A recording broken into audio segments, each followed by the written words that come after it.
Hi everyone, Aaron here for Zollotech, and today Apple released iOS 14.3 Developer Beta 3. Now by the time you're watching this video, Public Beta 3 could be out, but this particular beta, depending on how you installed it, if you updated from Beta 2, came in at 211.2 megabytes on my iPhone 12 Pro, and installing without a beta pre-installed, it came in at 4.42 gigabytes on my iPhone 12 Pro Max, since I want to use it regularly day to day. Now this particular beta, we'll talk about what's new in it in just a moment, but along with this, Apple also released a bunch of other betas. So iPadOS 14.3 Beta 3, which I have on my 2020 iPad Pro, that's right here. They also released watchOS 7.2 Beta 3 and tvOS 14.3 Beta 3. Now they have not released any macOS update yet, hopefully soon in the future. Now let's take a look at the build number and talk about what's new. So we'll go to Settings, then we'll go to General, then About, and you can see this build number is 18C5061A, and the A means we're getting closer to a final build. And if you watched my video from a couple days ago, I thought Apple would come out with a beta this week and potentially the final next week. I'll talk more about that a little bit later. Now this update does have a modem update in it, so if you were using an iPhone 12 or any of the others, you should have a modem update, which hopefully will fix issues like 5G connectivity on the iPhone 12s and maybe some others as well if you were having those issues. Now, as far as new features, there are no new features that are listed. I wasn't able to find anything significant at all within the OS, and there's just not anything that's really different than what we had with Beta 2. This is good in some ways, bad in others, since we don't have a lot of features, but this one does have Apple ProRAW if you have an iPhone 12 Pro or 12 Pro Max. I've talked about this a little bit before, but it seems to take really nice photos, and then you can modify those photos a little bit later. So if I take a RAW photo, for example, you can tell that it's RAW because it will say RAW in the upper left. So it says RAW right there, and then you can go in and edit it with your favorite editor and get a lot more out of it if you want to change it up a little bit. So if you want to change the exposure, you'll just retain more data if you have that. So that's the major thing in this update. Now, as far as other things, with iOS 14.2, Apple actually added 1080p support to iPhone 8 models and later.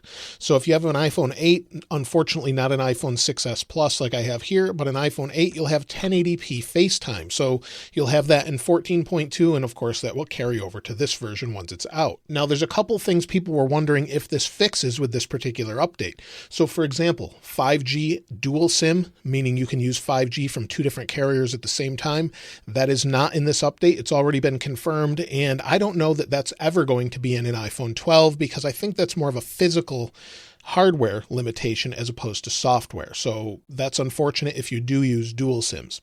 Also, the major thing is the notification bug, and people have said it's not fixed yet. If you're getting notifications, whether that be through messages or anything else, they don't seem to be coming in properly for anyone, whether they're popping up on your screen. It just seems to be a problem. Now, since this is hitting everyone at the same time, including iOS 14.2 and 14.3, it makes me wonder if it's something on the server side as well, but we'll have to wait and see. Hopefully Apple will patch that very quickly. Now, of course, the green tint option, if your phone is dark and you're using an iPhone 12 series, some people are still having that issue. Whether or not it's on this, I was never able to reproduce it on the iPhone 12 series that I have, but let me know in the comments below if you're able to. So other than that, Apple did list one known issue, basically for developers, and they've resolved 3 issues. So for example, iPadOS 14.3 Beta 3 now supports shared iPad mode. In Beta 2, they warned not to use that. Now you can use that in this update. Other than that, there's no changes to iPadOS or iOS at all that I can find. So mostly bug fixes in this update. And since it was only a couple hundred megabytes and smaller than that on the iPhone 6s Plus, it makes sense that this is mostly bugs and sort of getting everything really stable before the holiday. Apple usually takes the end of December off for holidays, and then they'll release things in January. So it makes sense that they're getting that taken care of. They did resolve a couple other bugs as well that were minor. But again, nothing was mentioned about Wi-Fi, notifications, the green tint issue. That doesn't mean it's not fixed in these updates, but they haven't mentioned it specifically yet. So hopefully we'll see that in the future. Now, as far as anything else, well, it seems to perform really well. People online are saying performance seems to be really solid. Go into my library here, you'll see it's nice and fast. And let me switch over to the iPhone 6s Plus since it's the oldest phone here. And if we scroll through, so the first time I've opened settings, we'll open music, let it load. We'll open the camera. It seems to be nice and fast. If we take a photo, it performs like you would expect, and hopefully better than you would expect actually at this point, because Apple did get in a little bit of trouble for older phones slowing down. So it seems like they're going to continue keeping older phones performing well. This could be the last update, meaning iOS 14, or the last version rather, not the last update for the iPhone 6S series phones. So iOS 14 updates will continue to it.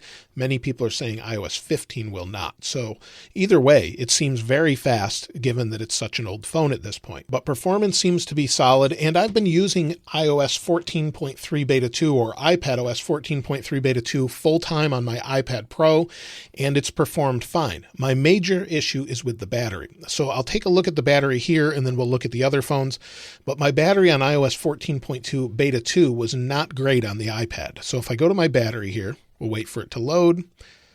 It seems like it was draining super fast. So yesterday, I used this for almost 2 hours, 1 hour and 53 minutes, 1 hour and 31 minutes of screen off time. I'm not sure why, because I didn't play music or anything like that, but you'll see it was last charged to 100% at 12:12 a.m. last night.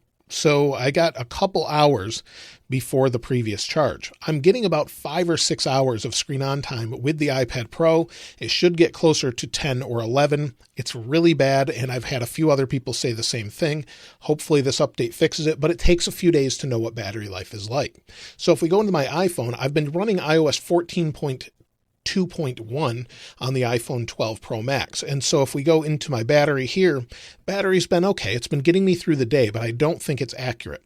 So yesterday, you'll see it used about 50% of my battery with 3 hours and 51 minutes of screen on time, 22 minutes of screen off time. 25% of my battery was FaceTime. And so it really varies from day to day, but this easily gets me through a day. I go to bed at night with about 50% of my battery life left, and that's not an issue. And that's usually after midnight. So it gets me through the day. It easily lasts 12 hours without a problem and uses about 50%. So I don't know that this is accurate. I haven't had any issues with it. I haven't had it crash or anything else, but it will take a few days to know what battery's like. So I'm using iOS 14.3 Beta 3 full-time on the 12 Pro Max. Now, as far as the overall Geekbench scores, well, I ran it on all of these devices. Let's go into Geekbench here. So Geekbench 5, I scored 1,590 for single core, 4,097 for multi-core on the 12 Pro Max. If we take a look at the history, you can see November 19th, looks like the last time it was run on this device. It was a little bit faster for both single and multi-core, but I ran this right after it updated. So let's take a look at the other devices and see what we have here. So if we go into Geekbench on the 12 Pro and the 6S Plus, you'll see that the 6S Plus is 534 and 999. The 12 Pro is 1597 and 4010. And then the iPad Pro, let's go into that. I scored 1,122 for single core, 4,612 for multi-core. If we go to the history in this, since I've been using this one regularly, let me find the right dates here.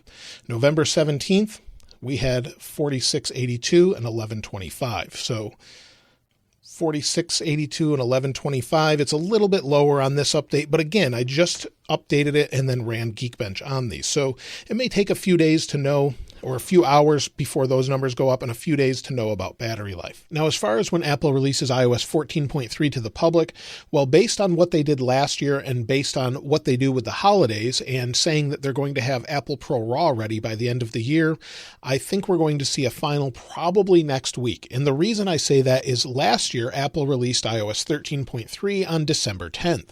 And the previous week, they released a beta, their final beta. So it seems to make sense to me that beta 3 could be the last, although we could go a couple more weeks for that. But I think we'll have beta 3 and a final next week some point. Last year they released it on the 10th. It could be sometime around then. Of course, Apple could always change this and push it to January or even late December if they wanted to. But just based on what they've done year over year, that's kind of what I expect at this point. Now, should you install iOS 14.3 Beta 3? Well, if you're a beta tester, absolutely. It's kind of our duty to figure out the bugs and report feedback as needed. And then once you've reported that feedback, Apple categorizes that and makes sure they address the things from top priority down to bottom priority as soon as they can.